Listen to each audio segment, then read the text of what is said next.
So, as someone who hasn't played Yu-Gi-Oh in about 23 years since I was in middle school, I need to show just how cool this deck set is.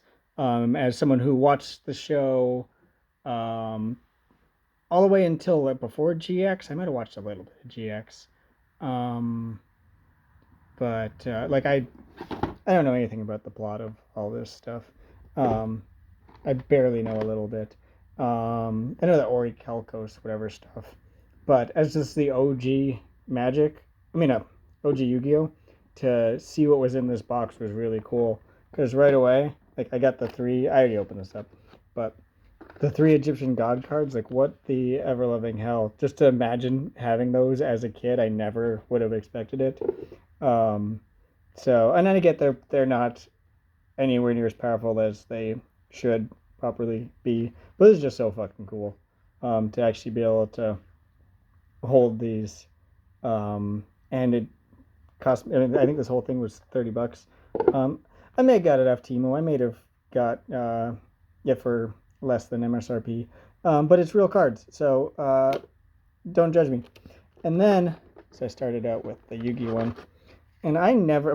There's so many types of Exodia nowadays. There was one Exodia back in the day, and it was this one. I never could have imagined having all five parts. I might have one part. I've got a box. You can't see my hands. Uh, about I probably the total Yu-Gi-Oh cards I had was about enough to fill this box three times. That's all I had. I've got way more Magic cards. I was a little overboard in college, high school into college. But it's fun seeing all the old cards I remember, like Buster Blader, and then there's new stuff that doesn't make sense to me. Um, but like just seeing the classic stuff that is 100% what Yu-Gi-Oh was to me, and it was simple. Some of these cards I read and it's like, holy fuck, that's powerful. I really don't know. Um, and some of it's just surprisingly over specific. I forgot how much they call for exactly specific cards on them compared to Magic doesn't do that at all. And then I forget how some of this even works. I couldn't remember if Monster Reborn was even legal. Now I get that it's limited. Pot of Greed, I would totally run Pot of Greed when you're not supposed to. And then like Mirror Force, Magic Cylinder, I remember those ones. It's fun seeing the stuff that I recognize and also realizing that the stuff I thought wasn't good was actually amazing. Like I never used Pot of Greed because you just draw two cards. Like how's that good? I was 13. Don't judge me. But then this, I'm not even gonna go through. Well, I guess I'll go through Joey's, but this one absolutely amazed me because I never. The God cards are fantastic, but when I started out, the God cards weren't a thing. So back during the time that I watched the anime but stopped playing the game because I was playing Magic instead. But I saw I think it was either a Japanese or a fake Blue Eyes when I was a kid. And then I have a few of, I think I have all three of these Blue Eyes, but to see them all in one deck is just amazing. And then they came out with more Blue Eyes things that I never would have expected. Um, and it was just so cool to see the stuff I recognize that I actually played. That nowadays you can't play the cards because you lose before the game even starts. Um, and then this guy's silly. I don't know when you guys invented him, but that's a fun one. Um, and then you got cool stuff like actual specific Blue Eyes cards compared to all that. There wasn't like a Blue Eyes tribal uh, stuff going on. Back when I was a kid, there was just Blue Eyes. You just played three of these, and then you won. It took you many turns. I don't. Back when I started playing, you just played the card down. You played Kaiba style where you don't have to tribute things. Um, we were a mess.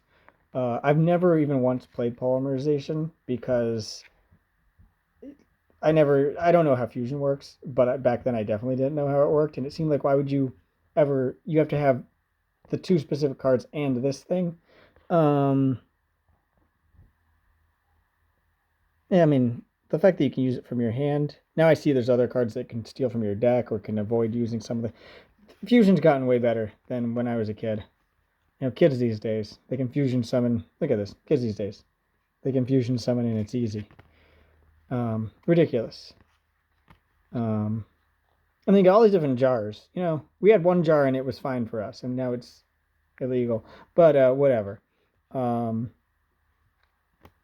and I like the way they did these shiny, cool tokens at the end. My tokens were pennies when I was a kid. And then if I thought there were a lot of blue eyes, I got this thing too. So I now know that there's more blue eyes. If I thought there were a lot of blue eyes, holy heck, is there a lot of red eyes? I have a red eyes from Shonen Jump. I think it's this picture came in Shonen Jump. I think I still have it somewhere. Slowly lose track of things, but that was cool to see that version. And then they just kept adding words to it. You got to add flair to it, or we got to add retro or metal. And when I first saw Axe Raider, maybe I never actually owned Axe Raider as a kid, but this picture looked all wrong, and I realized I was thinking of Battle Ox. I never had this one too. This art just I don't know. It looked silly to me. Both of these were like they looked like fake Yu-Gi-Oh cards to me. Um, and then Genzo to have that like that was the card. Like holy hell. For that psychic whatever kid doing his thing. I think my brother actually had a secret rare Genzo. It's funny that there's no shine on this Genzo. Um, I remember Gearfried. This is so strange. Like why is your flame blue?